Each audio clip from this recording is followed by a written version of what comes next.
কাবাতিলৰ দাবীত অটল সদৌ অসম ছাত্ৰ সন্থা ইনাৰ লাইন পাৰ্মিট থকা ৰাজ্যত যদি প্ৰযোজ্য নহয় তেন্তে অসমত কিয়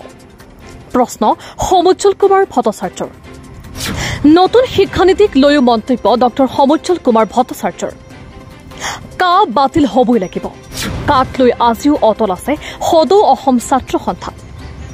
উত্তৰ পূৰ্বাঞ্চলৰ ইনাৰ লাইন পাৰ্মিট থকা ৰাজ্য আৰু ষষ্ঠ অনুসূচীৰ অধীনৰ জিলাসমূহৰ কাৰণে যদি কা বেয়া তেন্তে অসমৰ বাকী থকা জিলাসমূহৰ কাৰণে কা কেনেকৈ ভাল হ'ব পাৰে বুলি চৰকাৰলৈ প্ৰশ্ন সদৌ অসম ছাত্ৰ সন্থাৰ মুখ্য উপদেষ্টা ডক্টৰ সমুজ্জ্বল কুমাৰ ভট্টাচাৰ্যৰ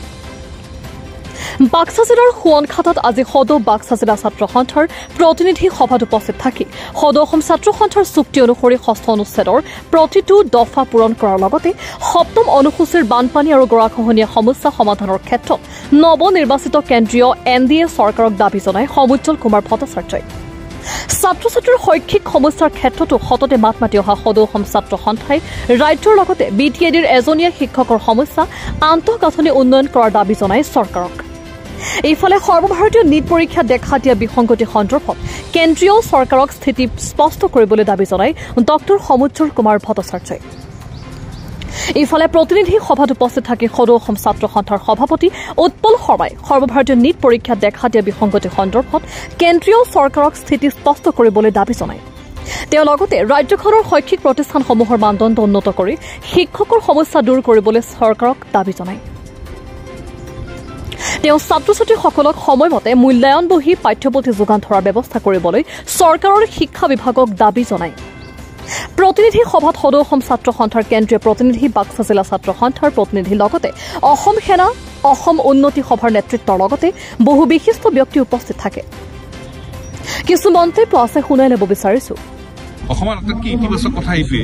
যে আমি এখন সামূহিকভাৱে ৩০টা জনগোষ্ঠীয় সংগঠনে আমি একেলগে এখন সামূহিক শৈক্ষিক দাবীপত্ৰ আমি চৰকাৰক দিছোঁ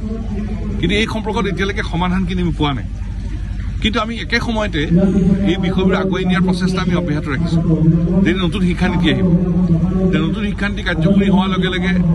কি হ'ব কোনোবাই কৈছে নতুন শিক্ষানীতি খুব ভাল কোনোবাই কৈছে খুব বেয়া আমি খুব ভাল খুব বেয়া কোৱা নাই আমি কৈছোঁ যিবোৰ নতুন শিক্ষানীতি ভাল এইবোৰ কাৰ্যকৰী কৰিব লাগে যিবোৰ অসমৰ দৰে ৰাজ্যৰ কাৰণে বেয়াবোৰ কাৰ্যকৰী কৰিব নালাগে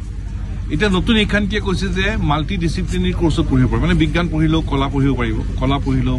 বাণিজ্য পঢ়িব পাৰিব সুবিধা দিছে এইটো আমাৰ কাৰণে ভাল কিন্তু সেইটো কাৰণেতো বিদ্যালয়সমূহত ছাত্ৰ ছাত্ৰীক এতিয়াৰ পৰাইতো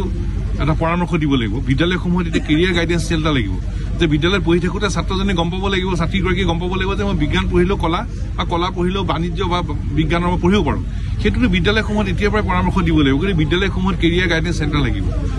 এতিয়া নতুন শিক্ষানীতিত কৈছে যে মহাবিদ্যালয়বিলাকে নিজে ৰাজহ সংগ্ৰহ কৰিব লাগে কেনেকৈ সংগ্ৰহ কৰিব ৰাজহ সংগ্ৰহ মানে ছাত্ৰ ছাত্ৰীক বা ফিজ দিব লাগিব এইটো বেয়া এইটো আঁতৰাব লাগে আৰু আন্তঃগাঁথনি মই কেইটামানহে উদাহৰণ দিছোঁ নতুন শিক্ষানীতিখনত মতে আমাৰ যদি শিক্ষানুষ্ঠানৰ আন্তঃগাঁথনি যদি ঠিক কৰি নলয় এই নীতি আমাৰ অসমত অসাৰ হৈ পৰিব সেইকাৰণে চৰকাৰখনে এতিয়া এজনীয়া শিক্ষকে শিক্ষানুষ্ঠান চলাইছে কেনেকৈ চলিব আকৌ আমাক প্ৰয়োজনীয় শিক্ষক লাগে আকৌ নতুন নতুন আমাৰ কোৰ্চ লাগে এতিয়া দিল্লী ইউনিভাৰ্চিটিত আমি যদি কওঁ 84টা ডিপাৰ্টমেণ্ট আমাৰ গুৱাহাটী ইউনিভাৰ্চিটি 43টা ডিপাৰ্টমেণ্ট আধা নাই আৰু বাকী বিশ্ববিদ্যালয়ৰ কথা নকওঁৱেই গতিকে যিবোৰ ল'ৰা ছোৱালী পাৰিছে তেওঁলোক বাহিৰলৈ পঢ়িবলৈ গৈছে যিবোৰ ল'ৰা ছোৱালী যাব নোৱাৰে কিন্তু মেধাৱী ক'ত পঢ়িব এই অসমত পঢ়িব লাগিব মুছলপুৰৰ পৰা জিন্তুমণি দাসৰ ৰিপৰ্ট সুহানা লাইভ